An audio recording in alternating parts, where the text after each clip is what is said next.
అండి ఈరోజు ఈ బ్లౌజ్ కటింగ్ ఎలాంటి బ్లౌజులు అయినా సరే కటింగ్ ఆది బ్లౌజ్ లెక్క సేమ్ యాజ్ టీజ్గా కట్ చేసేవేని నేను ఇప్పుడు చెప్తాను. చూడండి, మీ దగ్గర ఎల్ స్కేల్ ఉంటే కనుక ఎల్ స్కేల్ హెల్ప్తో ఇలా స్ట్రైట్ లైన్ తీసుకోండి. ఇలా చూడండి, ఇక్కడ హెచ్చు తక్కువ లేకుండా లైన్ గీసుకోవాలి. రెండు లైన్లు కూడా సమానంగా ఉన్నాయో లేవో చూసుకొని ఎల్ స్కేల్ హెల్ప్తో ఇలా లైన్ గీసేసుకోండి. నెక్స్ట్ ఒక హాఫ్ ఇంచు మందం పైకి మళ్ళీ ఒక లైన్ తీసేసుకోండి. ఈ హాఫ్ ఇంచు ఎందుకు అంటే కనుక ఇది ఖర్చుల కోసం ఒక హాఫ్ ఇంచ్ తీసుకోవాలి. చూసారు కదా, ఇదేమో హెచ్చు తక్కువ లేకుండా ఒక లైన్ తీసుకున్నాం. ఇది హాఫ్ ఇంచు ఖర్చుల కోసం లైన్ తీసుకున్నాం. ఇక్కడ చూడండి, ఇప్పుడు ఆది బ్లౌజు ఇది మనం ఏ ఆది బ్లౌజ్ ఇచ్చినా యాజ్ టీజ్గా అలా కుట్టేలాగా ఈరోజు నేను నేర్పిస్తున్నాను. ఎక్కడ స్కిప్ చేయకుండా చూడండి. ఇక్కడ వచ్చేసి నడుము దగ్గర ఈ కుట్టుకి కరెక్ట్గా ఈ కుట్టు ఆ కుట్టు కరెక్ట్గా పట్టుకోండి. ఇలా పట్టేసుకొని ఇలా స్ట్రైట్గా ఇలా చూడండి, ఈ మిడిల్ పాయింట్ ఇక్కడ పెట్టేసేసుకొని ఇలా నడుము లూజ్ని ఇలా మార్క్ చేసుకోండి. ఎగ్జాక్ట్లీ ఇదే నడుము లూజ్. ఇంకా ఇలా మార్క్ చేసేసుకొని ఇప్పుడు ఇలా పట్టుకున్నాం కదా, సేమ్ యాజ్ టీజ్గా నెక్ ఈ ఈపు భాగం ఉంది కదా, ఇది స్ట్రైట్గా ఇలా పట్టుకొని ఇక్కడికి కొంచెం పావు ఇంచంతా పైకి మార్క్ చేసుకోండి. ఎందుకంటే మడతెట్టి కొడతాం కాబట్టి. ఓకేనా ఫ్రెండ్స్, ఇప్పుడు మనకి నడుము లూజ్ వచ్చేసింది, మెడ పొడవు కూడా వచ్చేసింది. ఓకేనా, ఇప్పుడు ఈ నడుము లూజ్ దగ్గర 1 మార్క్ పెట్టుకున్నాం కదా, ఈ మార్కింగ్కి 1 ఇంచ్ ఎక్స్ట్రా. ఎందుకు అంటే కనుక ఇది డాట్స్ కోసం. డాట్స్ దగ్గర హాఫ్ ఇంచు మధ్యలో మడతెట్టి కొడతాం కదా, అక్కడ 1 ఇంచ్ ఖర్చులు డాట్స్ కోసం వెళ్ళిపోతుంది. నెక్స్ట్ ఖర్చులు వచ్చేసి మన ఇష్టం. ఇక్కడ నేను 2 ఇంచెస్ ఖర్చులు పెడుతున్నాను. 2 ఇంచెస్ ఖర్చులు. ఓకేనా ఫ్రెండ్స్, ఇక్కడ నడుము లూజ్కి ఫస్ట్ మార్కింగ్ చేసాం కదా, అక్కడ నుంచి ఇలా పెట్టుకోండి. ఇలా పెట్టేస్తే 8.5 వచ్చింది, అదే నడుము లూజు. ఇలా చూడండి, ఈ 8.5కి సగానికి మార్క్ చేయండి. ఈ సగం ఎందుకు అంటే కనుక డాట్స్ కోసం. ఇక్కడ ఎక్స్ట్రా ఖర్చు తీసుకున్నాం, 1 ఇంచ్ తీసుకున్నాం కదా, ఆ 1 ఇంచ్ అనేది ఇక్కడ డాట్స్ కోసం అన్నమాట. ఇక్కడ 1 ఇంచు మడతెట్టి కుడితే సరిపోతుంది. నడుము లూజ్లో సగం డాట్స్.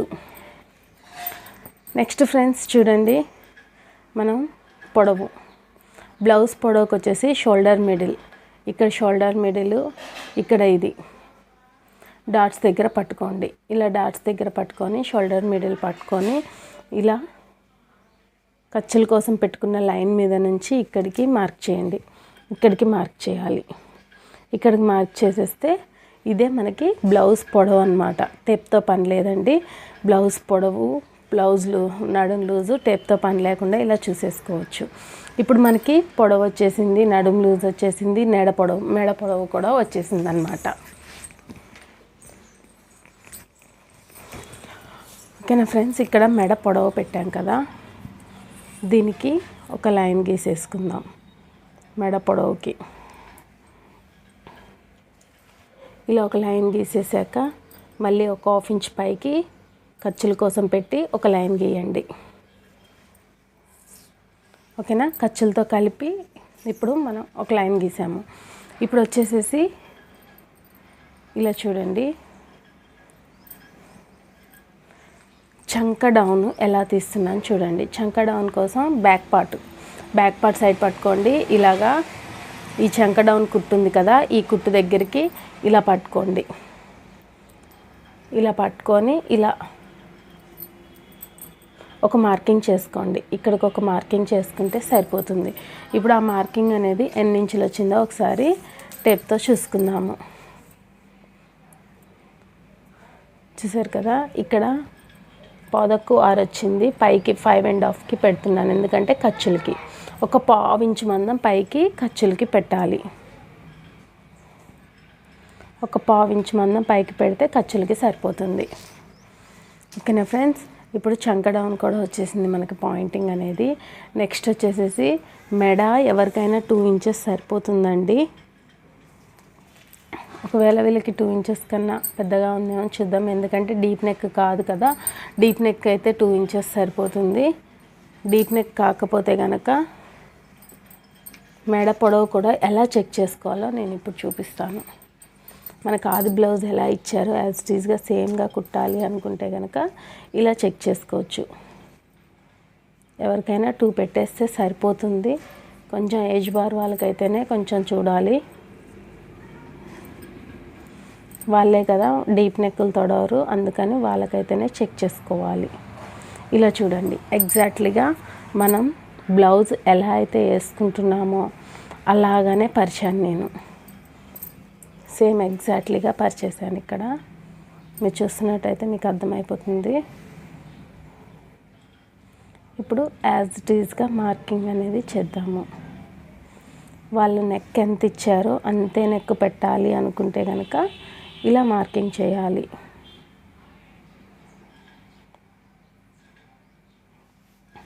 ఓకే కదా. ఇక్కడికి మెడ పాయింట్ అన్నమాట. ఇది వచ్చేసి షోల్డర్ పాయింట్. షోల్డర్ పాయింట్ కొంచెం 1/2 ఇంచ్ ఖర్చులతో కలిపి పెట్టేసేసాను, చూసారు కదా. ఇప్పుడు ఇక్కడ చంక పాయింట్ కూడా ఇలా తీసేసుకోవచ్చు మీరు. ఇలా మార్క్ చేసుకుంటే కుట్టు ఇక్కడికి ఉంది, కొంచెం పైకి పెట్టాలి ఎందుకంటే ఖర్చులకి, చూసారు కదా. ఇలా చంకపాటు కూడా ఖర్చు పెట్టేసుకోవచ్చు.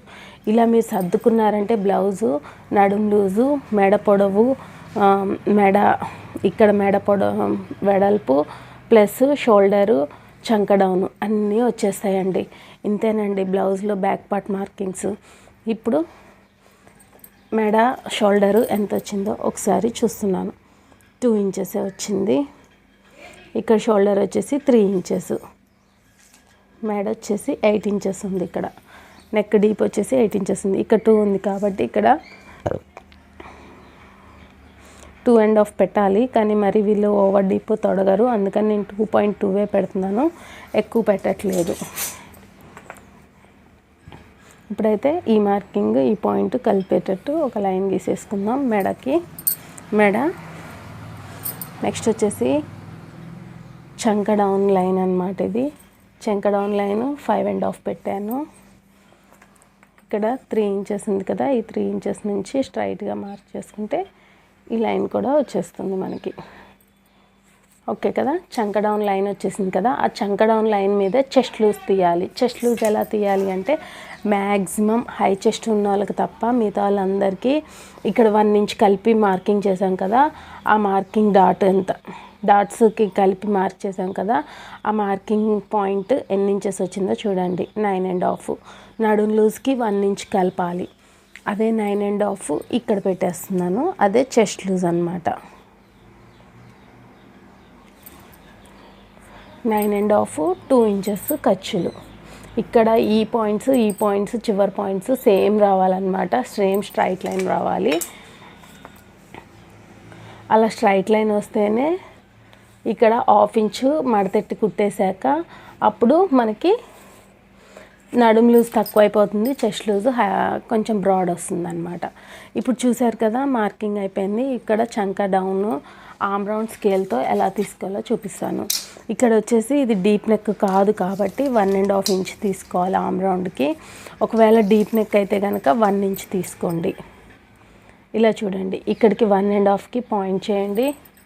ఇక్కడ పైనుంచి ఖర్చులతో కలిపి 1.5కి పాయింట్ చేయండి. ఇప్పుడు ఈ పాయింటింగ్ కలుపుకుంటూ ఈ లైన్ని కలుపుకుంటూ మూడింటిని జాయిన్ చేయాలి. మీ దగ్గర ఆమ్ రౌండ్ స్కేల్ ఉంటే ఆమ్ రౌండ్ స్కేల్తో డ్రా చేసేయండి, లేకపోతే హ్యాండ్తో అయినా కరువు తీయండి. చెప్పాను కదా, ఈ పాయింట్ కలిసేలాగా ఆమ్ రౌండ్ స్కేల్ని అడ్జస్ట్ చేసుకొని కింద ఇక్కడ లైన్ మీదకి ఆనాలన్నమాట. ఇప్పుడు ఈ పాయింట్ ఈ లైన్ 3 కలుపుకుంటూ ఇలా ఆమ్ రౌండ్ తీసేసుకోండి. చూసారు కదా పర్ఫెక్ట్గా వచ్చేసింది. ఇక్కడ వచ్చేసేసి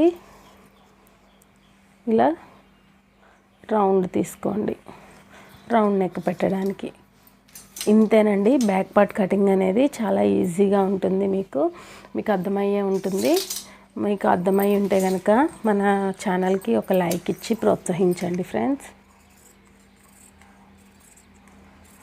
ఇప్పుడు మార్క్ చేసుకున్న విధంగా కట్ చేసుకునే ముందు ఒకసారి నడుము డాట్స్ పెట్టాను కదా, ఈ డాట్స్ లూజ్ నుంచి ఖర్చులకి లైన్ పెట్టాను కదా, ఈ లైన్కి ఇలా క్రాస్గా ఒక లైన్ గీసుకోండి. ఎందుకంటే నడుము దగ్గర లేసినట్టు ఉండదు. ఇలా లైన్ గీసుకొని ఇలా క్రాస్గా కట్ చేసుకుంటూ వెళ్ళాలి. ఇప్పుడు మనం యాజ్ ఇట్ ఈస్గా మార్క్ చేసుకున్న విధంగా కట్ చేసేసుకుందాం.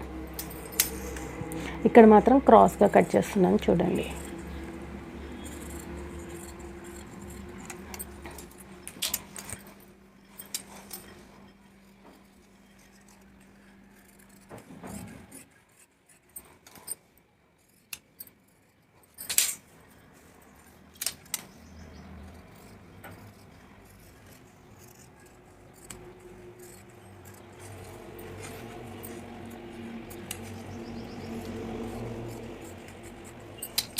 ఇప్పుడు బ్యాక్ పార్ట్ మనం మార్క్ చేసుకున్న విధంగా యాజ్ ఇట్ ఈస్గా కట్ చేసాం కదా, ఈ డాట్స్ దగ్గర ఒక పాయింట్ ఇచ్చేయండి, కట్స్ పెట్టుకోండి. ఖర్చులకి ఒక్క కట్స్ పెట్టుకోండి. ఇలా కట్స్ పెట్టుకోవడం వల్ల మనకి స్టిచ్చింగ్ అప్పుడు చాలా యూస్ఫుల్ అవుతుంది. మార్కింగ్స్ అనేవి ఒక సైడే ఉంటాయి, ఇంకో సైడ్ ఉండవు. కాబట్టి ఇట్లాంటి ఘాట్స్ పెట్టుకుంటే మనకి స్టిచ్చింగ్కి మార్కింగ్తో పని లేకుండా ఉంటుంది. ఓకేనా ఫ్రెండ్స్, ఇప్పుడు బ్యాక్ పార్ట్ అయితే అయిపోయింది. మళ్ళీ